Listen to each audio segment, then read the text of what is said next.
अस्सलाम वालेकुम। इस वीडियो में हम कुछ प्रैक्टिस टास्क को डिस्कस करेंगे। प्रैक्टिस टास्क तकरीबन 5 टास्क हैं, तो वीडियो थोड़ी लंबी ना हो जाए इसके लिए मैंने इस वीडियो के 5 पार्ट्स जो हैं वो बना दूँगी, जिसमें एक एक टास्क को हम डिस्कस करेंगे। प्रैक्टिस टास्क करने से पहले जो कॉन्सेप्ट्स आपको पता होने चाहिए, यानी इसके जो प्रीरेक कॉन्सेप्ट्स हैं वो है functions, address operator, pointers, pointer to pointer, dynamic memory allocation of 1D and 2D array. अगर आप इन कॉन्सेप्ट से फेमिलियर हैं तो टास्क समझने में आपको मुश्किल नहीं होगी। सो स्टार्ट करते हैं। ओके, तो फर्स्ट टास्क है write a function that accepts an integer array and the array's size as argument.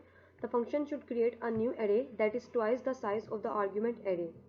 The function should copy the contents of the argument array to the new array and initialize the unused element of the second array with 0. The function should return a pointer to the new array. Simple सा इस task का मतलब ये है कि एक function हमने बनाना है, उस फंक्शन को एक एरे पास की जाएगी और साथ ही उसका साइज़ भी पास किया जाएगा। फंक्शन क्या करेगा, जो साइज़ उसको पास किया गया है वो उस साइज़ से डबल साइज़ की एक न्यू एरे क्रिएट करेगा। अब जो न्यू एरे क्रिएट की है उस एरे के अंदर जो पीछे से एरे आई थी उसके सारे कंटेंट्स को कॉपी करना है, क्योंकि न्यू वाली एरे डबल साइज़ की है तो जो उसके बाकी एलिमेंट्स रह जाएंगे उसके अंदर हमने सेव करवाना है 0। अब जो न्यू एरे बनी है जिसके फर्स्ट हाफ पार्ट के अंदर पीछे से आने वाले एरे के एलिमेंट्स हैं और नेक्स्ट हाफ के अंदर उसके 0 एलिमेंट्स सेव हैं, इस एरे ये जो एरे है मुझे मिलनी चाहिए मेन में, और वहाँ पे जाके जब मैं इस एरे के कंटेंट्स को डिस्प्ले करूँ तो मुझे ये ऐसा ही डाटा जो है वो मिल जाए। सिंपल सा ही हमने काम करना है। तो सबसे पहली बात कि अगर हम लोगों ने फंक्शन जो है डिफाइन करना है मेन के बाद, तो उसके लिए हम फंक्शन का हेडर जो है वो मेन से पहले लिख देते हैं। सो इसकी रिटर्न टाइप देखते हैं कि ये इंटीजर और ये स्टैटिक क्यों रखी गई है, इसका कॉन्सेप्ट भी देखते हैं। सिंपल मैंने इसकी ये रिटर्न टाइप है और डबल एरे जो है ये फंक्शन का नाम है। इस एरे को हमने कहा था कि 2 पैरामीटर्स यानी इसके होंगे, जो कि एक होगी एरे और दूसरा होगा उस एरे का साइज, ये उस फंक्शन को मिलेगा। ये हमने लिख दिया फंक्शन का हेडर और इस फंक्शन को हम मेन के बाद अब डिफाइन कर सकते हैं। चूँकि इस फंक्शन को हमने एक बनी हुई एरे पास करनी है और साथ ही इसको साइज पास करना है, तो जो एरे है वो हम मेन में जाके बनाएंगे। तो सबसे पहले हम एक वेरिएबल ले लेते हैं और यूज़र से साइज इनपुट कर लेते हैं। देन उस यूज़र डिफाइन साइज की एक एरे क्रिएट की है इस पॉइंटर की मदद से जिसका नाम p है। नेक्स्ट हम लोगों ने जो अभी अभी न्यूली एरे क्रिएट हुई है डायनामिक एरे, उसके अंदर हमने यूज़र से वैल्यूज़ रखवा ली, यूज़र डिफाइंड वैल्यूज़ हमने उसके अंदर सेव कर ली हैं। ठीक हो गया। अब यहाँ पे ये पॉइंटर बनाया गया है न्यू एरे के नाम का। ये पॉइंटर क्यों बनाया है और फंक्शन कॉल इस पॉइंटर के थ्रू क्यों की गई है वो भी देखते हैं। सो अब यहाँ पे जा रही है फंक्शन को कॉल, तो हमने लिखा फंक्शन का नेम, क्योंकि ये फंक्शन 2 चीज़ें एक्सेप्ट करता है, एक एरे और साथ ही साथ उसका साइज़।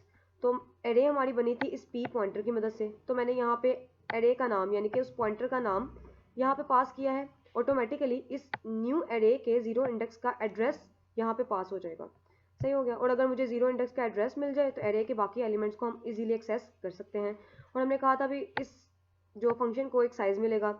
हमारा जो साइज़ है मेन के अंदर हमने s वेरिएबल में सेव करवाया है, तो यहाँ पे मैंने s वेरिएबल पास कर दिया। अब फंक्शन को जब कॉल जाएगी वो यहाँ पे आ जाएगा।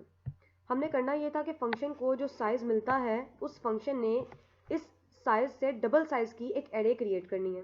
ठीक हो गया। सो हमने कहा भाई एक, क्योंकि एरे जो है यूज़र डिफाइन साइज़ है, साइज़ जो है वो कांस्टेंट नहीं है, तो वो हमेशा बनती है डायनामिक एरे और वो बनती है किसी पॉइंटर के थ्रू। तो मैंने पॉइंटर का नाम एक मीनिंगफुल रख दिया है और मैंने एक पॉइंटर टू इंटीजर क्रिएट कर लिया है, क्योंकि मैंने जो एरे बनानी है वो इंटीजर टाइप की होगी, इसलिए यहाँ पे इंट लिख दिया है। अगर डबल टाइप की बनानी होगी तो डबल लिख देंगे। तो ये हमारे पास बन गया एक पॉइंटर टू इंटीजर। इसकी मदद से मैंने एक न्यू एरे क्रिएट करनी है, तो मैंने कहा भी न्यू कर दो, एक नई एरे बना दो इंट टाइप की।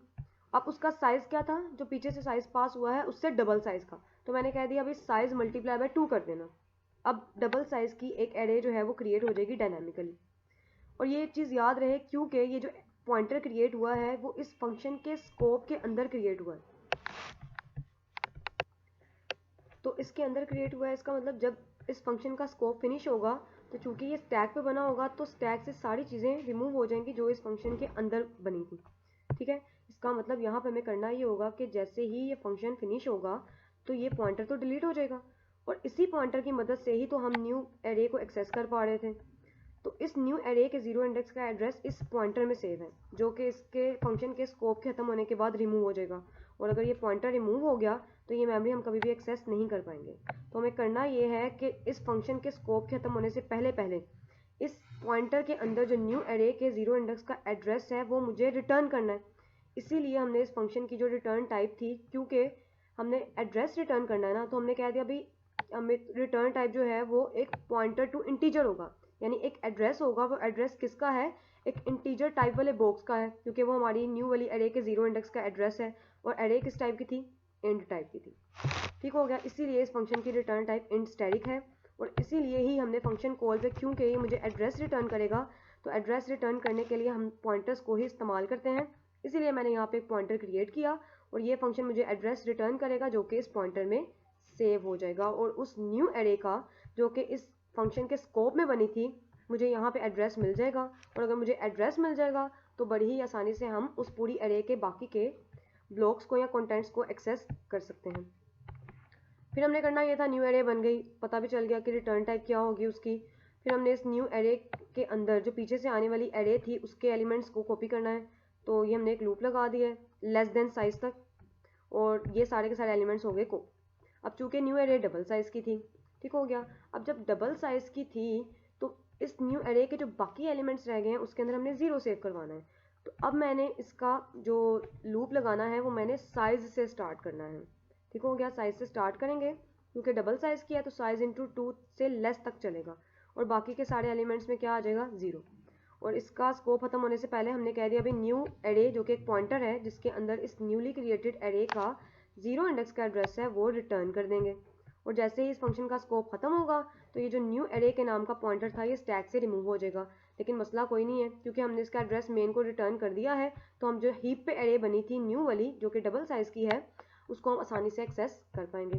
तो जैसे ये फंक्शन कॉल कंप्लीट होगी तो यहाँ पे ये वापस आएगा और फंक्शन कॉल के नतीजे में मुझे जो नई एरे थी जो डबल साइज की थी उसका जो जीरो इंडेक्स का एड्रेस है वो इस न्यू एरे नाम के पॉइंटर में सेव हो चुका होगा।